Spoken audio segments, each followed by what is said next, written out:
Hey guys welcome back to my channel Madhu's blog. তো আজকে বানাবো কাতলা কালিয়া।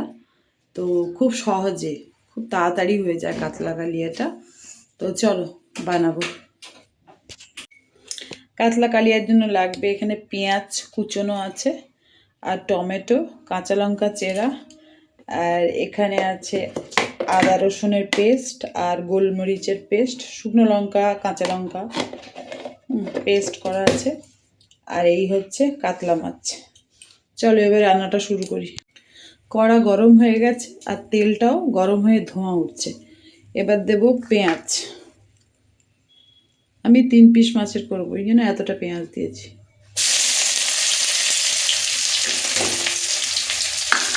পেঁয়াজটা ভালো করে ভেজে নেব।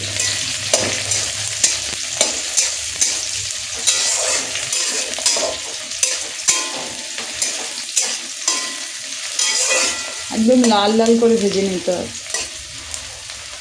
আর আমি এপাশে গরম জল বসিয়ে দিয়েছি। এই গরম জলটা কষানোর সময় দেবো, কোনো ঠান্ডা জল দেবো না।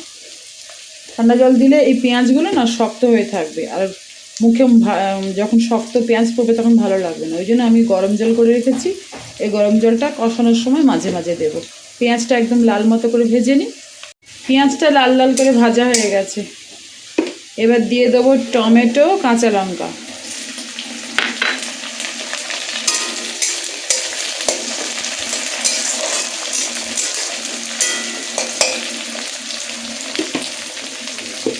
টমেটো কাঁচা লঙ্কাটা ভাজতে ভাজতে দিয়ে দেবো এই যে আদা রসুন গোলমরিচ শুকনো লঙ্কা আর কাঁচা লঙ্কা বাটা।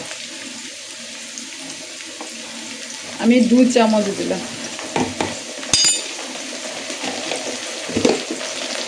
এটা ভালো করে ভেজে নিতে হবে।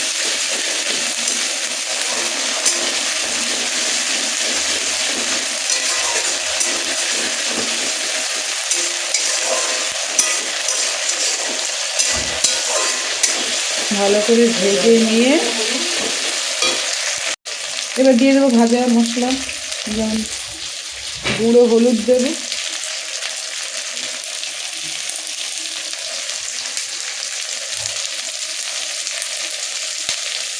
লঙ্কার গুঁড়ো,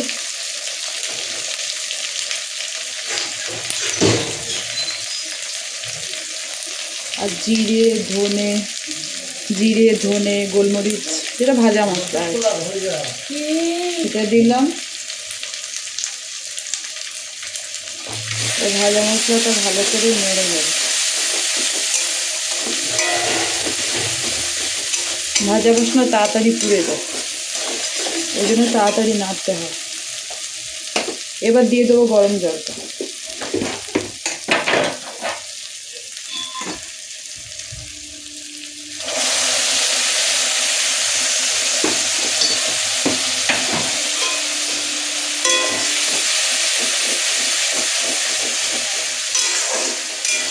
গরম জলটা দিলে তাড়াতাড়ি গ্রেভি হয়।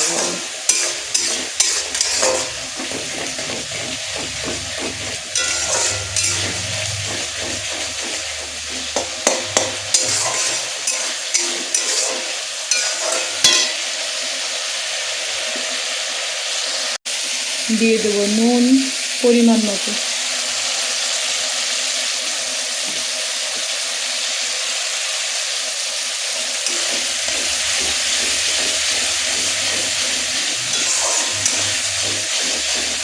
এটা ভালো করে কষাতে হবে।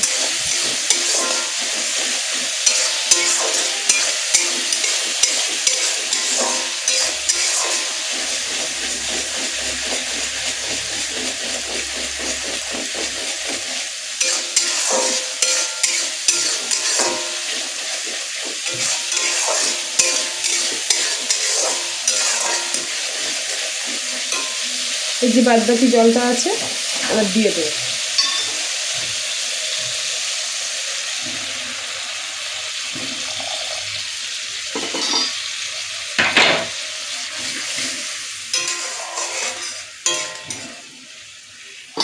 এবার ঢাকা দিয়ে দেবো যতক্ষণ না এই ঝোলটা মরে মরে গায়ে গায়ে হচ্ছে। আঁচটা একটু কমিয়ে দেবো। মাছের কালিয়াটা অলমোস্ট রেডি। এবার মাছগুলো দিয়ে দেবো।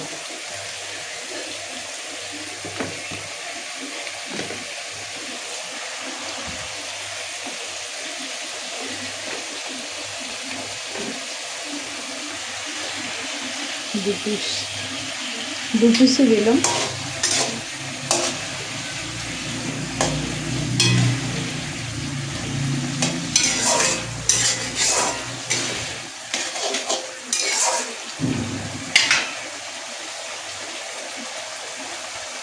এবার গ্রেভিটা একদম কমপ্লিট হয়ে গেছে। এবার গরম মশলা দিয়ে নামিয়ে নেব। গরম মশলা গুঁড়ো এর উপর একটু ছড়িয়ে দিলাম।